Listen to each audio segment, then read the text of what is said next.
he outgunned Barrios across the board. Hand speed, firepower, and boxed well. He had a good rhythm to his boxing in this fight too. And even though Ryan doesn't have that consistent jab, his positioning was good, and he'll leave his lead hand out there a little bit. I call it awareness. It's awareness, right? Yeah, it's awareness, because like instance of awareness with. I'm not going to respect it to a point where I'm going to change my shit. You know what I mean? Right. And I'm definitely not going to fear it, because that's going to cause me to change my shit.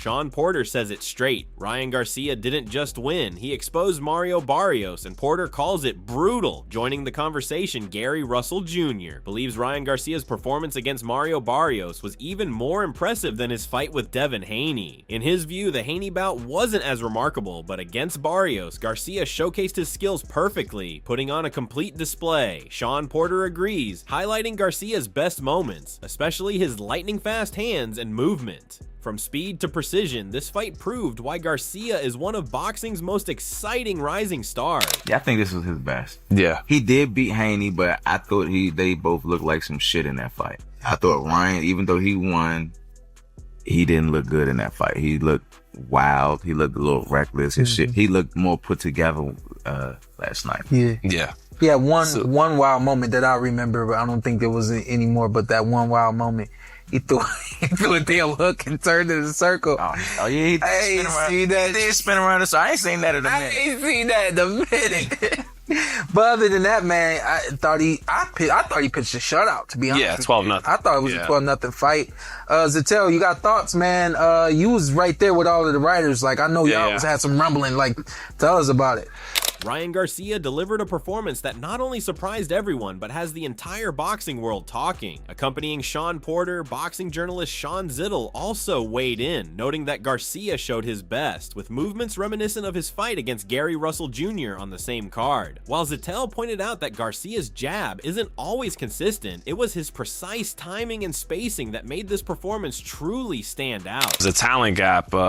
He outgunned Barrios across the board. Hand speed, firepower, and boxed well. He had a good rhythm to his boxing in this fight too. And even though Ryan doesn't have that consistent jab, his positioning was good, and he'll leave his lead hand out there a little bit, like a stiff arm, and he that invisible line that fighters draw with their positioning, where if you cross this line, you know you're going to get caught with something and set up with something. He did that well, and Hiroka is good at that too. By the way, back to that, and that's why Gary Antoine didn't give him what he wanted. And that just to flash back to that fight for a minute. As Ryan Garcia's performance continues to shine, it has opened up a number of future opportunities. Shawn Zittel believes a rematch with Devin Haney would be particularly interesting. He notes that Haney's punching power at 147 makes him a serious challenge, but anyone who can truly beat Garcia would need to neutralize the speed and twitchiness he brings to the ring. Alongside that, Shakur Stevenson is also seen as a tough potential opponent for Garcia. Thing about the rematch with Haney. Haney's punching better at 147. He's comfortable in that weight. Ryan looked better than ever last night. So that's going to be a really good fight. The two core elements, let's say, that Gervonta and Rolly had to beat Ryan is they can match his fast twitch, which Barrios lacked. And that's why terribly. Yeah, that fast twitch that you guys had. Yeah. And have. Yeah, I was gonna say he's not retired. You can't speak in past. Yeah. Yeah. That you still showed against Hugo Castaneda. But they had the eraser. And a guy like Shakur and obviously Devin, they have many more ingredients overall than Rolly does. While Shakur Stevenson has been floated as a potential opponent, Okoye isn't buying the hype. From his perspective, while Garcia's fans lean on his speed and power, Stevenson's technical mastery and boxing IQ would dominate the fight. Okoye bluntly predicts a one-sided outcome, arguing that Garcia's twitchy style and flashy punches wouldn't be enough to overcome Stevenson's precision and ring intelligence. According to him, this wouldn't just be a close fight, it would be a tactical clinic, highlighting exactly why Stevenson is seen as a nightmare matchup for Garcia. The hook is really that, but you just can't go into a fight against Shakur with one weapon without learning how to hide it, set it up, or deliver it, and think you're going to win. So I don't think he got really anything other than a puncher's chance against Shakur, and that's a hell of a shot because you got to hit one of the best judges of distance and defense in the game right now. So, I mean, I don't think he has a shot other than the puncher's chance. You know what I mean? I think it's easy money for Shakur. But I would still understand that fight being made. Monetarily, I understand it. I just don't. If I'm Garcia, though, that wouldn't be my next target unless all I'm doing is hunting money and I don't really care about the belts. Cool. Terrence Crawford gave a blunt take, questioning Ryan Garcia's confidence against Shakur Stevenson. He said Stevenson operates on a much higher level than Mario Barrios, calling Barrios slow and predictable. While praising Garcia's sharp, entertaining performance, Crawford warned that Stevenson would present a completely different challenge with far fewer openings and a clear skill gap that could change everything in the ring. I think he wiped the floor with him. You know, I don't think Ryan gonna be able to hit Shakur like Barrios. Barrios was right there to be hit. Barrios was too slow. Barrios didn't have no game plan. He followed them the whole fight. And Shakur is not going to be that fighter in there to be hit on. It's just simple. Adding another perspective, Teofimo Lopez insisted that no fight should come before a showdown with him. With Garcia now holding the welterweight title, Lopez sees him as the natural high-stakes opponent, arguing that bouts with Stevenson or a Haney rematch aren't as compelling as facing him. It's just depending on which Ryan you're gonna get, right? And we got the Ryan that everyone likes to see, King Ryan. If we get that Ryan in a Devin Haney rematch, what happens? Well, you can't put them guys in yet. We got me in division now. I'm going in that division, so we'll see. Meanwhile, Shawn Zittel believes Ryan Garcia would be more competitive against Shakur Stevenson than many expect, but says a rematch with Devin Haney is what fans really want. Gary Russell Jr. added that Garcia would dominate even more in a second fight, arguing his new welterweight title proves his power and skill at a higher level. Against Shakur, but I think he's a more competitive matchup than Teofimo turned out to be. Styles make fights. I agree. And then Devin, I think a lot of people look at the rematch as a 50-50 fight. It's kind of, who would you favor? And I know Devin's going to come with a better game plan, and Ryan's not going to have a 3.5 pound advantage, and they'll both pass a drug test. When I seen the fight, when they said that about the drug test and all that shit, my initial thoughts was, even if they fought again, I felt like Ryan would beat him again. That was my initial thoughts. Ryan, he didn't respect Devin's pop, his power, or none of that. He didn't respect that. Ryan had the ability to hurt him. Echoing the views of Gary Russell Jr. and Shawn Zittel, David Benavidez believes a rematch with Devin Haney is the fight fans want most. He notes that while Ryan Garcia has plenty of options at 147, his dominant win over Mario Barrios cemented him as a top contender. Benavidez believes a Haney rematch would be the ideal stage for Garcia to show his growth and secure his place at the top of the division. Good movement, good body shots, and bro, his speed is crazy. You know what I mean? So I feel like there's a lot of good fights from him at 147. You know, this is a good bounce back from him because this is coming back from his first loss. I mean, from his loss with Rolly, and now he's a world champion again. So, you know, not only did he gain his confidence back, gain his mojo back, and now he's going to be a force to be reckoned with at 147. Do you think Devin Haney rematch seems to be the obvious thing? I think that's the only thing that's appropriate. You know what I mean? That's the only thing I want to see. You know what I mean? Also, you know, still got Rolly out there too. It'd be good fights. We got some good fights for Ryan. You know what I mean? So I'm very excited for his future. Meanwhile, Shawn Porter weighed in on a potential clash between Ryan Garcia and Shakur Stevenson. He noted Garcia could have moments, but questioned whether it would be enough against Stevenson's superior skill and ring IQ. Porter believes that while Garcia impressed against Barrios, Stevenson's overall level makes him a far tougher test, even suggesting Stevenson would clearly outclass Teofimo Lopez. Like if you play a arcade shooting game, right, and you got the circles that pop up everywhere, and you gotta go like that and hit them all, right? For Shakur, he sees it all before it happens. So he sees it, boom. He sees it, boom. The body's important because now you got his eyes doing this. You got to get this kid doing this with his eyes. As long as he can look at you like this and just find it, that's all day and all night for Shakur. All you gotta do is break his control. Yeah, you just gotta break his control. And how do you break his control? To me, controlling the distance. My little brother for Andy Hero. Yeah, exactly. Yep, exactly.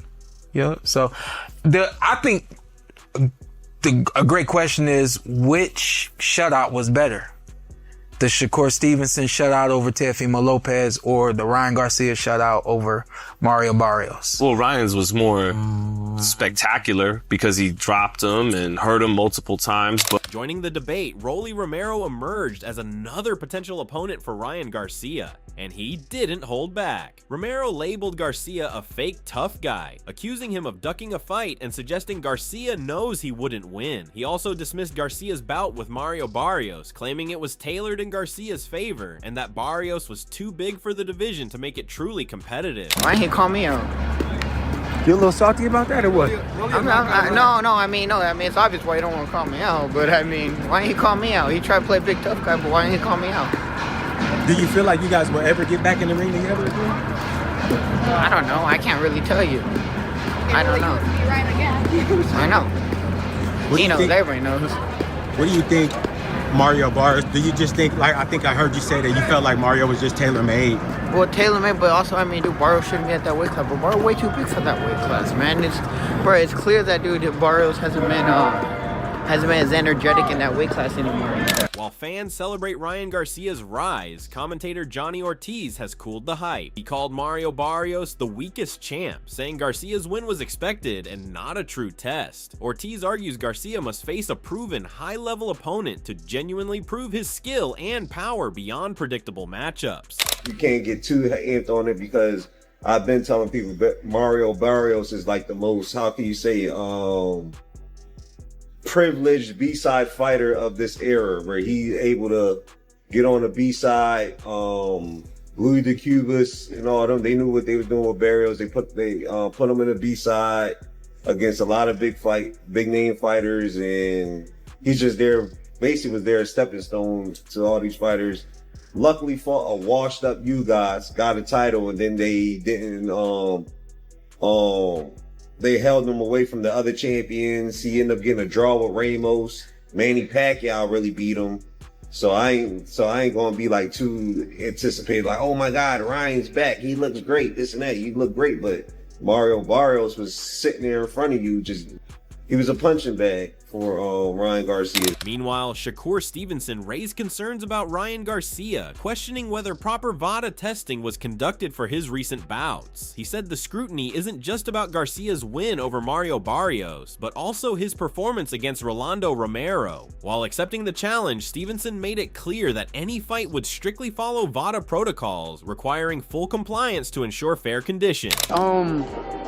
I don't know, was VADA involved in this fight?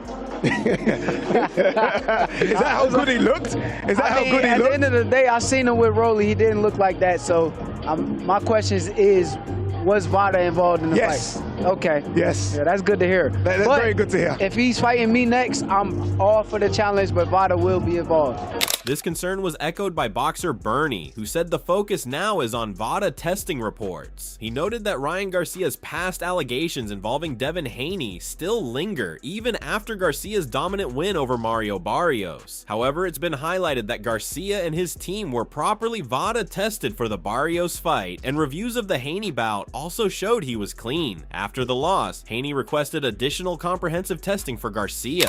Garcia, we could see he was winning the fight. What does the implications mean that he won the fight? Now, first, I see somebody else saying that. Was he VADA tested through the whole time? Was he VADA tested? Listening to Lupe, Ryan Garcia's manager, he said that he was VADA tested the whole time. Now, people are kind of misconstruing the VADA testing and the 365 program that, is additional testing that the Haneys wanted.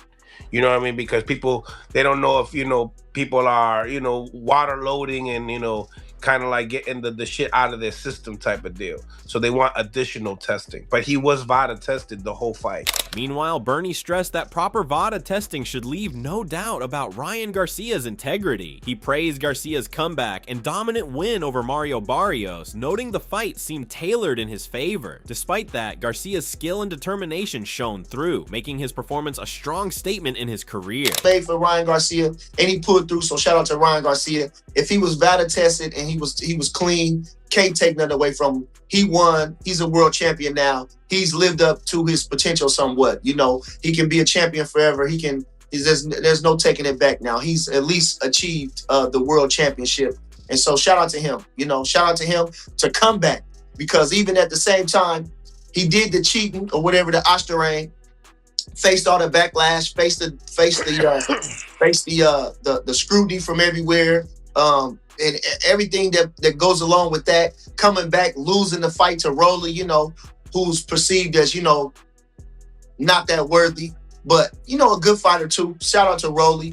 Meanwhile, Ryan Garcia, full of confidence, said he's ready to face anyone, with Shakur Stevenson at the top of his list. He cited their amateur bout as a win, criticized boxing politics for denying him recognition, and claimed Devin Haney is hesitant for a rematch due to their first fight's result. How serious are you about the Shakur fight, and do you want to unify with Devin now that you're the champion? Oh, I'm open to all those, you know, whatever. You know, Shakur, somebody that I fought in the amateurs, and we went at it, you know, and I felt like I beat him. But, you know, the politics in the USA boxing at that time were a little different, and I still got a chip on my shoulder. I've been wanting that rematch for a minute. Hopefully we get it. And, you know, when my hand heals, I'll be looking for that opportunity for sure. And Devin, he don't want that. He's terrified. He has PTSD. One thing's clear, Ryan Garcia is making waves, proving his dominance and showing he's ready for anyone in the ring. From expert breakdowns to fan debates, the boxing world can't stop talking about his next move. Now it's your turn. Who should face Garcia next? Drop your thoughts in the comments below, and don't forget to like, subscribe, and share this video so more fans can join the conversation.